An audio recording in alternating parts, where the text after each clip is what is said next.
Sir, കഴിഞ്ഞ ദിവസങ്ങളിലെ ഈ കോർപ്പറേഷൻ പ്രശ്നങ്ങളെല്ലാം കോർപ്പറേഷനെ ഒരു വൻ വിവാദത്തിലേക്കാണ് കൊണ്ടുപോകുന്നത് നമുക്ക് എല്ലാവർക്കും മനസ്സിലായി. അപ്പം ഇങ്ങനെ ആകുമ്പോൾ ഇതിപ്പോൾ സംസ്ഥാന സർക്കാരും പ്രതിപക്ഷവും എല്ലാവരും ഇപ്പം BJPക്കെതിരെ നിൽക്കുന്ന ഒരു സാഹചര്യത്തിൽ ഈ കോർപ്പറേഷൻ്റെ ഈ ഇങ്ങനെയുള്ള പ്രവർത്തനങ്ങളും നമ്മുടെ നാടിൻ്റെ വികസനത്തെ അത് ബാധിക്കില്ലേ? അതെ, ഈ നാടിൻ്റെ വികസനം ആഗ്രഹിക്കാത്തവരായിരുന്നല്ലോ ഇത്രയും കാലം ഭരിച്ചുകൊണ്ട് പോയത്. ഭരിച്ചവർ സാമ്പത്തിക നേട്ടമുണ്ടാക്കി. നമുക്കറിയാം, അരനൂറ്റാണ്ട് കാലമായിട്ട് CPM ആയിരുന്നു തിരുവനന്തപുരം കോർപ്പറേഷൻ ഭരിച്ചുകൊണ്ടിരുന്നത്. 55 വർഷത്തോളം അല്ലേ? അത് വിരാമമിട്ടുകൊണ്ടാണ് BJP അധികാരത്തിലേക്ക് വന്നത്. പലതരത്തിലുള്ള പ്രശ്നങ്ങളെയും മേയർ VV രാജേഷ് അഭിമുഖീകരിച്ചു കൊണ്ടിരിക്കുകയാണ്. അതിനെല്ലാം ഓരോന്നോരോന്നായിട്ട് തരണം ചെയ്തു പോകാനും VV രാജേഷിന് സാധിക്കുന്നുണ്ട്. ഇപ്പൊ CPM-നെ സംബന്ധിച്ചിടത്തോളം അവർക്ക് പ്രധാനമായിട്ടുള്ളത് 2 ജില്ലകളാണ്. ഒന്ന് കണ്ണൂർ, അത് അവരുടെ രാഷ്ട്രീയ തലസ്ഥാനമാണ്. അവരുടെ ഗുണ്ടായിസം മുഴുവൻ നടക്കുന്ന ഒരു ജില്ലയാണ്. അങ്ങനെയൊക്കെയുള്ള ഇടമാണ് കണ്ണൂർ എന്ന് പറയുന്നത്. അത് എല്ലാ കാലത്തും പാർട്ടിയുടെ ഒരു കോട്ടയാണ്. പക്ഷെ അവരുടെ ആ പാർട്ടി കോട്ടകളിൽ പോലും ഇത്തവണ പലതരത്തിലുള്ള വിള്ളൽ ഉണ്ടാകുകയും ചെയ്തു. UDF-ന്റെ കുതിച്ചുകയറ്റം ഉണ്ടായി. മറ്റൊന്ന് തിരുവനന്തപുരമാണ്. തിരുവനന്തപുരം എന്ന് പറയുന്നത് CPM-ന്റെ സാമ്പത്തിക ഉറവിടം കൂടിയാണ്. CPM-ന്റെ ഏറ്റവും കൂടുതൽ എനിക്ക് തോന്നുന്ന ആസ്തി ഉള്ളത് തിരുവനന്തപുരത്താണ്. AKG സെന്റർ 1-2 പാർട്ടിയുടെ ജില്ലാ കമ്മിറ്റി ഓഫീസ്, എന്തിന് ലോക്കൽ കമ്മിറ്റി ഓഫീസ് പോലും കണ്ടു കഴിഞ്ഞാൽ ആരും അത്ഭുതപ്പെട്ടു പോകുന്ന തരത്തിലുള്ള വലിയ, അതുപോലെ തന്നെ ദേശാഭിമാനി, കൈരളി, ഇതൊക്കെ CPM-ന്റെ വലിയ ആസ്തിയാണ്. അവർ ഭരണത്തിൽ ഇരിക്കുന്ന ആ കാലഘട്ടത്തിൽ നന്നായിട്ട് ഇവര് സമ്പാദിച്ചു എന്നുള്ളതാണ്. ഇനിയും 10 കൊല്ലം ഭരണമില്ലെങ്കിൽ പോലും ആ പാർട്ടിയെ സംബന്ധിച്ചിടത്തോളം സാമ്പത്തിക ഞെരുക്കം ഉണ്ടാകില്ല എന്നുള്ളത് ഉറപ്പാണ്. ആ സാമ്പത്തിക നേട്ടം ഉണ്ടാക്കിക്കൊണ്ടിരുന്ന ഒരിടമായിരുന്നു തിരുവനന്തപുരം കോർപ്പറേഷൻ. കാരണം ഈ പലയിടങ്ങളിലും, ചാലയിലും പാളയം മാർക്കറ്റും ഒക്കെ തന്നെ ഇവരുടെ CPM-ന്റെ ഗുണ്ടായിസമാണ് നടന്നത്. അനധികൃതമായിട്ടുള്ള പിരിവ് വാഹന പാർക്കിങ്ങിലൂടെ അവർ നേടിയെടുത്തുകൊണ്ടിരുന്നു. അങ്ങനെ മറ്റു പലതും. ഇത് മുഴുവനാണ് രാജേഷ് തച്ചുടച്ചത്. അങ്ങനെ തച്ചുടച്ച് കഴിഞ്ഞപ്പോൾ ഇത് പാർട്ടിക്ക് അവർക്ക് വലിയ ക്ഷീണം ഉണ്ടായി എന്നുള്ളതാണ്. അതുകൊണ്ടാണ് ഞാൻ പറഞ്ഞില്ലേ, ഇവരുടെ ഒരു സാമ്പത്തിക സ്രോതസ്സാണ്. അനധികൃതമായിട്ടുള്ള കയ്യേറ്റം മുഴുവൻ ഒഴിപ്പിക്കൽ, ഇതൊക്കെ വലിയ നഷ്ടം CPM-ന് സംഭവിച്ചു എന്നുള്ളതാണ്. പക്ഷേ CPM-ന് ഇത്രയൊക്കെ സംഭവിച്ചിട്ടും അവർക്കില്ലാത്ത കുലുക്കമാണ് കോൺഗ്രസ്സുകാർക്കുണ്ടായിരിക്കുന്നത്. അവരാണല്ലോ ഈ അവിശ്വാസ പ്രമേയം അവതരിപ്പിക്കാനായിട്ട് തന്നെ മുൻകൈ എടുത്തത്. അവർക്കുള്ളത് 20 സീറ്റ് മാത്രമാണ്. 2020 അവർക്ക് ഉണ്ടായിരുന്നത് 10 സീറ്റാണ്. ആ 10 സീറ്റിൽ നിന്ന് അവർ നില മെച്ചപ്പെടുത്തി 20 സീറ്റിൽ എത്തിച്ചു. 20 സീറ്റുമായിട്ടിരിക്കുന്നവർ അവിശ്വാസ പ്രമേയം കൊണ്ടുവരാൻ ശ്രമിച്ചു. അതിൽ നിന്ന് LDF അങ്ങ് മാറി നിന്നു.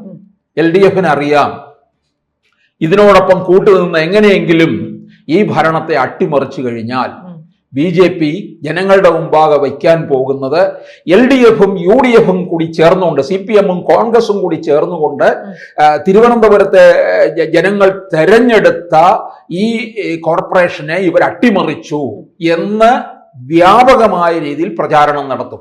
അത് ഇവർക്ക് ദോഷമുണ്ടാക്കും.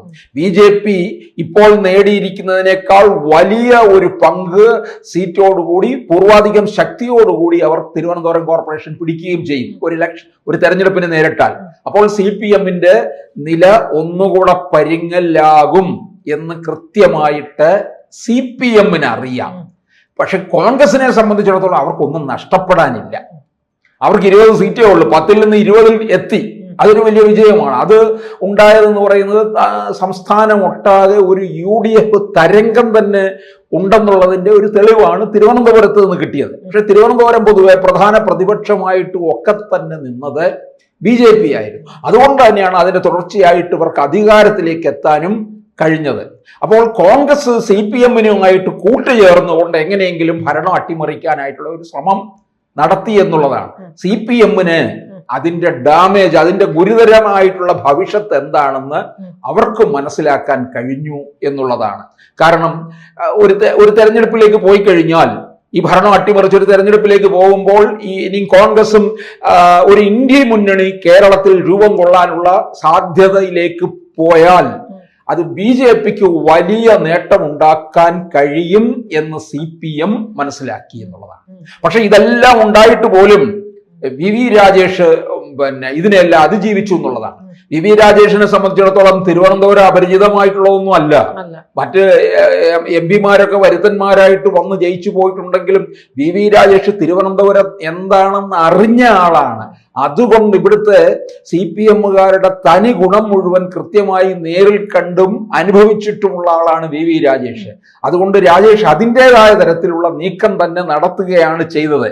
അപ്പോൾ ഒരു കോർപ്പറേഷൻ എങ്ങനെയാകണം എന്നാണ് VV രാജേഷ് ജനത്തിന് മുമ്പിൽ അല്ലെങ്കിൽ മറ്റുള്ളവർക്ക് കാണിച്ചു കൊടുത്തിരിക്കുന്നത്. പക്ഷെ ഇങ്ങനത്തെ ഉള്ള പ്രശ്നങ്ങൾ ഇങ്ങനെ അടിക്കടി വരുമ്പോൾ ഇപ്പം സംസ്ഥാന സർക്കാരാണല്ലോ UDF, അങ്ങനെ വരുമ്പോഴത്തേക്ക് ഇനി എന്തെങ്കിലും കോർപ്പറേഷൻ ഒരു സർക്കാരിനെ കൊണ്ടൊരു ആവശ്യം വന്നു കഴിഞ്ഞു കഴിഞ്ഞാൽ അതിനി പ്രശ്നം അത് സാധിച്ചു കൊടുക്കും, അങ്ങനത്തെ എന്തെങ്കിലുമൊക്കെ ഇത് വരും. അല്ല, അതിനകത്ത് അങ്ങനെ തടസ്സം. ഇപ്പൊ തന്നെ സംസ്ഥാനം ഇവിടെ കോൺഗ്രസ് ഭരിക്കുന്നു, കേന്ദ്രം ഭരിക്കുന്നത് BJP ആണ്.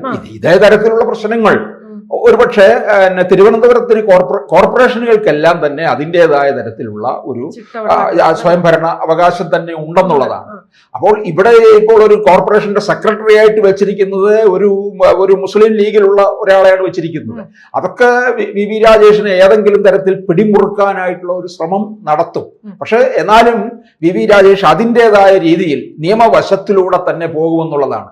VV രാജേഷ് അനധികൃതമായിട്ടുള്ള കുടിയൊഴിപ്പിക്കലും കയ്യേറ്റമൊക്കെ ഒഴിപ്പിച്ചതും അതുപോലെ തന്നെ CPM ഗുണ്ടകളുടെ വിളയാട്ടമായി നിന്ന ചാലയിലും പാളയും ഒക്കെ അതൊക്കെ ഇല്ലാതാക്കിയതും ഇവർക്ക് വലിയൊരു തിരിച്ചടിയാണെന്നുള്ളതാണ്. അപ്പൊ രാജേഷിന്റെ ഒരു മൈലേജ് അങ്ങ് മാറി എന്നുള്ളതാണ്. ആ മൈലേജ് മാറിക്കഴിഞ്ഞപ്പോൾ അത് BJPക്ക് വലിയ നേട്ടമുണ്ടാക്കുകയും ചെയ്തു എന്നുള്ളതാണ്. കാരണം ആര്യ രാജേന്ദ്രൻ തിരുവനന്തപുരത്തിന് ഉണ്ടാക്കിയ ഡാമേജ് എന്ന് പറഞ്ഞാൽ അത് അത്ര പെട്ടെന്നൊന്നും അങ്ങനെ തുടച്ചു മാറ്റാൻ കഴിയുന്നതല്ല. എത്ര മരുന്ന് പുരട്ടിയാലും ആ മുറിവ് ഉണങ്ങാത്ത തരത്തിലുള്ള ഡാമേജാണ് ഉണ്ടാക്കിയത്. അത് ആ ആര്യ രാജേന്ദ്രൻ എന്ന് പറയുന്ന പക്വതയില്ലാത്ത ആ ഒരു പെൺകൊച്ചുണ്ടാക്കി വെച്ച കുഴപ്പമാണ്. അതുകൊണ്ട് തന്നെയാണ് BJPയിലേക്ക് ഭരണം കൊണ്ടുവരാനും കഴിഞ്ഞത്. അപ്പോൾ VV രാജേഷ് കഴിഞ്ഞ ഈ ആര്യ രാജേന്ദ്രൻ ഭരിച്ചുകൊണ്ടിരിക്കുന്ന കൗൺസിലർ കൂടിയായിരുന്നു. അതുകൊണ്ട് കൃത്യമായി കാര്യങ്ങൾ നന്നായി പഠിച്ചിട്ടുണ്ട് എന്നുള്ളതാണ്. അതുകൊണ്ട് VV രാജേഷ് തന്നെ മേയറായിട്ട് വരണം എന്നുള്ളതും പലരും ആഗ്രഹിച്ചു. കാരണം കാര്യങ്ങളെല്ലാം കൃത്യമായിട്ട് അറിയാവുന്ന ആളാണ്. VV രാജേഷിന് ഈ തരത്തിലുള്ള പ്രശ്നങ്ങളെ നേരിടാൻ കഴിയൂ എന്നുള്ളത് ഇപ്പോൾ ഒന്നുകൂടെ തെളിഞ്ഞിരിക്കുകയാണ്. ശരിക്കും നമ്മുടെ VD സതീശനെ പോലെ തന്നെ ഒരു വളരെ വൈബായിട്ട് നിൽക്കുകയാണ്, വളരെ ആക്റ്റീവായിട്ട് VV രാജേഷ് നിൽക്കുകയാണ്. ആ നേട്ടം ഇനിയും ഇവിടെ വരാൻ പോകുന്ന 2029 പാർലമെന്റ് തെരഞ്ഞെടുപ്പിലും BJPക്ക് നേട്ടമുണ്ടാക്കാൻ കഴിയുന്നതാണ്. തിരുവനന്തപുരത്തിന് ഒരു ഹൈടെക് നഗരമാക്കി മാറ്റുക എന്നുള്ളതാണ് കോർപ്പറേഷൻ ആഗ്രഹിക്കുന്നത്. എന്തായാലും VV രാജേഷ് ജനപ്രിയനായിട്ടുള്ളവനായി മാറിക്കഴിഞ്ഞു. ഇനിയും VV രാജേഷ് പടിപടിയായി ഓരോ ലെവലിലേക്ക് അങ്ങ് മാറും എന്നുള്ളതും ഉറപ്പാണ്.